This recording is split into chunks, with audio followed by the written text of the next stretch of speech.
अस्सलाम वालेकुम, मेरा नाम वकास है और आप देख रहे हैं मेरा चैनल फिशरी सी फूड। अच्छा, मैं इस वक्त मौजूद हूँ एक वर्कशॉप पे जहाँ पे कश्तियाँ मेंटेन होती हैं और ज़ीरो से भी बनाई जाती हैं। तो कश्ती कितने अरसे में बनती है, कितने पैसे खर्च होते हैं और इसके अलावा और जो इसकी ज़रूरी मालूमात हैं वो मैं आपको बाकी कोशिश करता हूँ कि कश्ती में ऊपर जाके भी दिखा सकूँ, क्योंकि अंडर कंस्ट्रक्शन या बनते हुए जो कश्ती है उसमें जाना भी ज़रा मुश्किल होता है। तो बाकी चैनल को सब्सक्राइब कर लें और अगर आपको कश्ती की अलनोट की वीडियो देखनी है तो भी चैनल पे मौजूद है। अच्छा, ये मैं ऊपर आ गया हूँ। कश्ती अभी लकड़ियाँ इस तरह उस तरह सेट नहीं है कि बंदा आगे जा सके, तो इसलिए मैं एक साइड पे खड़ा होकर ये वीडियो बना रहा हूँ ताकि आपको आइडिया हो जाए। ये नीचे पूरा स्टोरेज रूम होता है, क्योंकि एक मछली पकड़ने वाली जो कश्ती है उसकी सबसे पहली और बड़ी नीड ही स्टोरेज होती है। तो नीचे का पूरा हिस्सा स्टोरेज रूम होता है और दूसरा इसमें इंजन रूम होता है जहाँ पे इंजन फिट होता है। ये आप जो देख रहे हैं ये मेरे बैक साइड पे, मतलब ये कश्ती की बैक साइड है जहाँ पे ऊपर ये नाकवे का रूम होता है। नाकवा लोकल ज़बान में कैप्टन को कहते हैं, जो हमारा बोट का देसी कैप्टन होता है उसको नाकवा कहते हैं।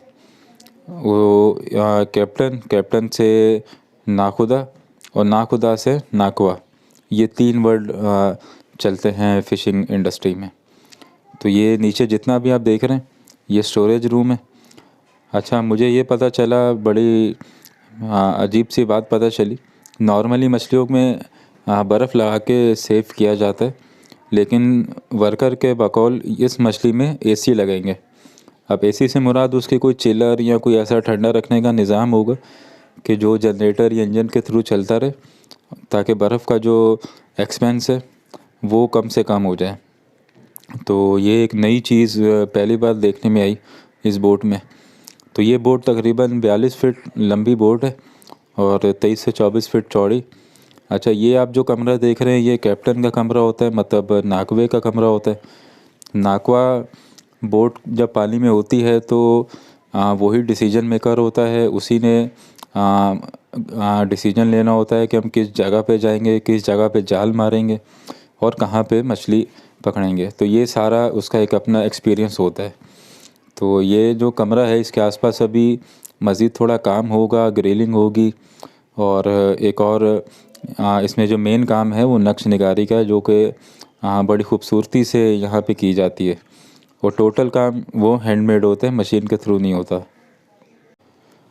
अच्छा, इस साइज़ की जो बोट है उसको बनने में तकरीबन 1 साल का अरसा लग जाता है।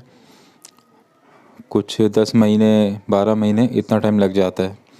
और अगर इसकी लागत की बात की जाए तो इस पे आजकल के लिहाज से जो लकड़ी की कीमत है और बाकी चीज़ों की महंगाई के हवाले से तकरीबन 2.5 करोड़ रुपये तक का ख़र्चा एक बोट पे आ जाता है। तो बहुत सारे लोग मुझसे पूछ रहे थे कि बोट कितने की आती है, तो नई बोट जो है उस पर 2.5 करोड़ रुपये का ख़र्चा आ जाता है। ये हम नीचे देखें, ये पूरा स्टोरेज रूम है, इस पर सैकड़ों टन मछली आसानी से आ सकती है। ये ठीक ठाक इसमें जगह मौजूद होती है। अच्छा, बोट की जो लंबाई है, हाइट जिसको कह लें, हाइट जो है तकरीबन 14 साढ़े 14 फीट है। लेकिन ये ऊपर जाने में जिस तरह ख़तरनाक थी वो मैं ही जानता हूँ।